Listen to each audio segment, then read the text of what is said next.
안녕하세요. 반갑습니다. 한상우 정원철의 한정판입니다. 반갑습니다. 권 대표님께서 방금 오른손을 올리실 줄 알고 제가 왼손을 올렸는데 왼손으로 이렇게 또 해주시네요. 주말 어떻게 좀 잘 보내셨습니까? 네, 제가 뭐 주말이라고 해봤자 토요일 하루니까. 네, 그쵸. 토요일 날 자고 일어나면 한 2시 되더라고요. 그래서 좀 밥 좀 먹고 좀 외출 좀 해볼까 하면 이제 확진자를 검색을 해보면 나가기가 굉장히 겁나서 웬만해선 집에서 좀 생활을 하고 있는 편이죠. 주변에 이제 속속 이 코로나 확진자 분들이 좀 이제 나오기 시작을 합니다. 여러모로 좀 얘기를 들어보면 정말 고통스러워 하시는 분들도 계시고 유야무야 넘어가시는 분들도 계신데 코로나 정말도 조심하시고요. 그러면 우리 또 한 주를 시작하는 일요일이니까 바로 본론으로 넘어가 보도록 하겠습니다. 오늘 저희가 첫 번째 가져온 이슈는 삼성전자가 쏘아 올린 작은 공이 하나 있지 않습니까? 네, 삼성전자가 이제 주주총회가 있었어요. 맞습니다. 뉴스에서 보면은 막 줄 엄청 서가지고 막 애들도 가가지고 주총 참석하고 하는데 거기서 이제 삼성전자 부회장님이 향후 삼성전자는 로봇과 메타버스라는 단어를 딱 얘기를 하시면서 시장이 바로 반응을 하기 시작을 했습니다. 제일 강력했었던 모멘텀은 로봇이었죠. 그쵸. 그리고 저희 또한 마찬가지로 로봇 관련된 키워드를 여러 번 언급을 드렸었는데 로봇은 이제 단순히 우리가 테마로만 보기 어려워지고 있어요. 그쵸. 이게 마치 예전에 저는 전기차 이슈랑 비슷하다고 말씀을 드리고 싶은데 전기차 관련된 이슈도 보시면 난 예전에 이 가솔린 차를 몰고 다니면서 다녔지만 이 전기차 과연 나올까? 이게 상용화가 될까? 이런 많은 의구심을 가졌어요. 근데 이제 제가 CES에 예전에 한 두 번 정도 참석을 했었을 때 각광을 받았었던 키워드가 결국 전기차 이쪽 자율주행 이쪽이었거든요. 근데 그게 실제로 지금 상용화가 돼가지고 그쵸. 적극적으로 부각을 받아주고 있지 않습니까? 정부에서도 예산 편성이 나와주면서 적극적으로 지원이 또 들어가줬고요. 그에 반해서 이제 로봇 쪽은 어떻게 보면 이제부터 투자가 제대로 이루어지는 시점입니다. 뭐 LG, 삼성전자, 현대차 적극적으로 투자를 이루어지고 있는데 실제 현대 같은 경우에는 벌써 작년에 그쵸. 인수를 했죠. 그 보스턴 다이나믹스라는 이제 미국의 기업을 1조에 인수를 했습니다. 맞습니다. 그리고 현대자동차에서 한 20% 정도 지분을 가지고 있는데 사실 말씀해주신 전기차도 저희가 한 2013년, 14년 이때 이제 막 전기차 얘기 나올 때 그때 한참 비트코인도 같이 나왔었어요. 맞습니다. 설마 뭐 전기차 뭐 지금 기름도 뭐 잘 굴러가고 있는데 혹여나 뭐 나오겠어 했는데 이미 전기차 시대는 와버렸고 로봇도 마찬가지죠. 이미 삼성이 이제 시작을 하겠다라고 하는 것 자체가 뭐 말은 요번에 나온 거죠. 공식적인 얘기는 나왔습니다만 이미 뭐 재작년부터 삼성은 뭐 TFT 팀을 꾸렸었고 말씀해주신 LG도 뭐 휴대폰 사업을 싹 이렇게 하고 이제 로봇 쪽으로 집중을 하겠다 하면서 저번 주에 이슈가 하나 나왔었죠.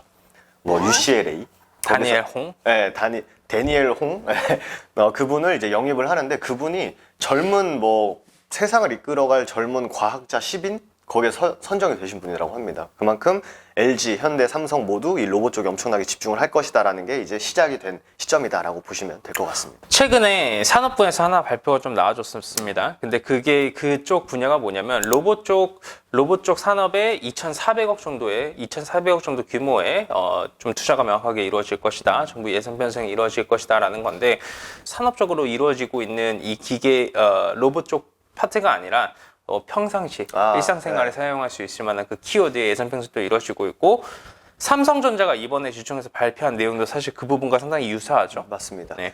제품을 만들 때 인건비도 상당히 비싸졌고 우리나라 사람들의 인건비도 많이 높아졌고 해서 뭐 기업은 이제 이런 쪽으로 사실 좀 낮추기 위해서 로봇들을 들여서 이런 또 인건비를 절감을 하고 있는데 사실 저희가 말씀드린 혹은 우리나라 주식시장에서 반응하는 로봇 관련주들은 대부분이 사실 이런 산업화 할 때 자동화, 뭐 무인화 하는 거지 이번 삼성에서 발표한 거는 사실 우리 일상생활에 뭐 요즘에 보면은 뭐 지니야 뭐 어디 틀어줘 뭐 지니야 뭐 청소 좀 해줘 하면 청소로 약간 요런 그 홈 시스템에 좀 포커스가 되어 있어서 살짝 우리나라 주식시장과 괴리는 좀 있는 것 같습니다만 어쨌든 시장에서 로봇 관련주 하면 뭐 전반적으로 또 반응을 하는 것이 일반적이기 때문에 지금 시장에서 반응하는 것들도 뭐 기계 로봇들 그리고 또 의료 이 정도로 좀 포커스가 맞춰져 있다 보시면 될 것 같습니다. 저희가 잡아드리고 있는 재료 브리핑 어떻게 보면 이 산업의 하나의 변곡점에 있는 테마군들을 위주로 좀 다루고 있습니다.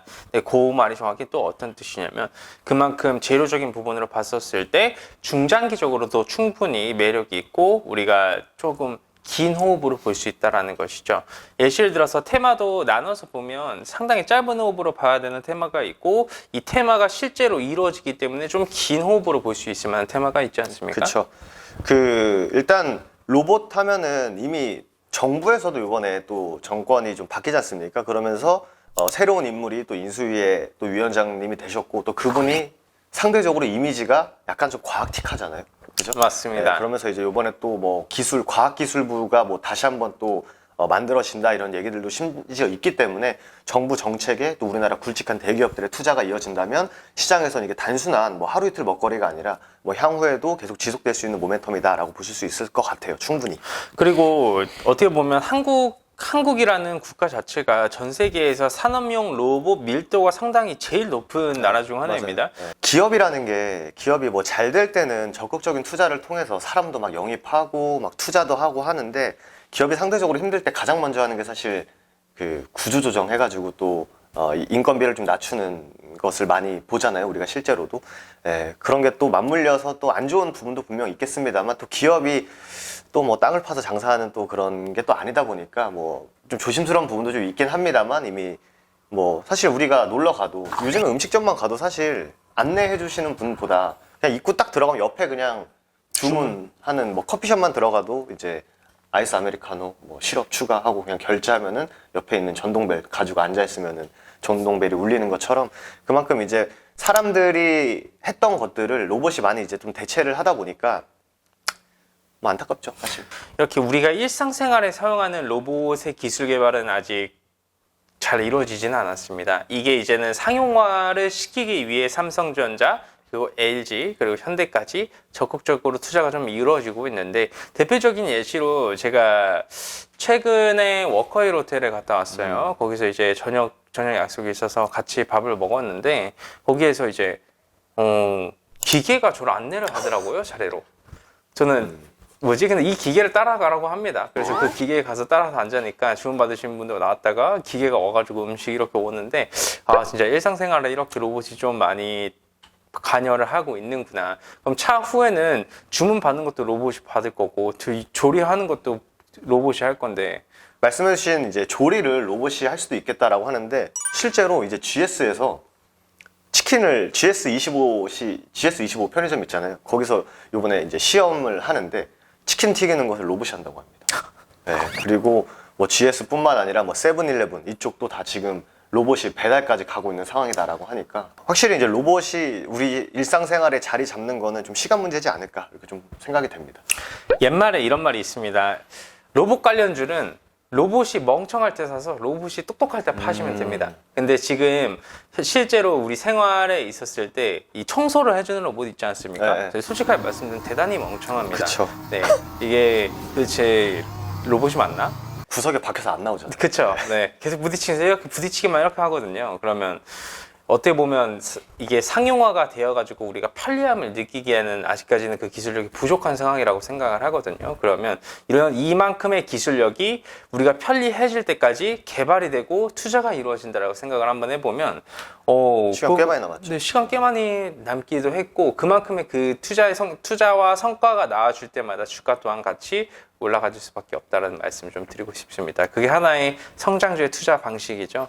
저는 앞으로 제가 생각을 했었을 때 이런 우리가 평소에 살 때 필요한 일상생활에 여파를 줄 수 있을 만한 그런 로봇 관련 기업들이 좀 부각을 받아줄 것 같아요. 일단 뭐 교육이 처음에 있을 수 있을 것 같아요.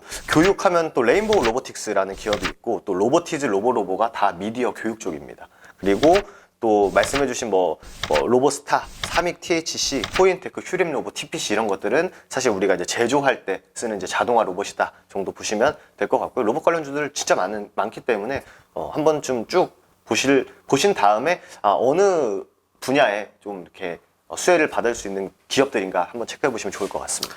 이 로봇 관련 기업을 볼 때 조심해야 되는 점도 한 가지가 있습니다. 근데 그 부분이 어떤 거냐면 이 기업이 실질적으로 로봇 관련된 사업 부문을 진행을 하지는 않고 있으나 뭐 자회사, 맞아요.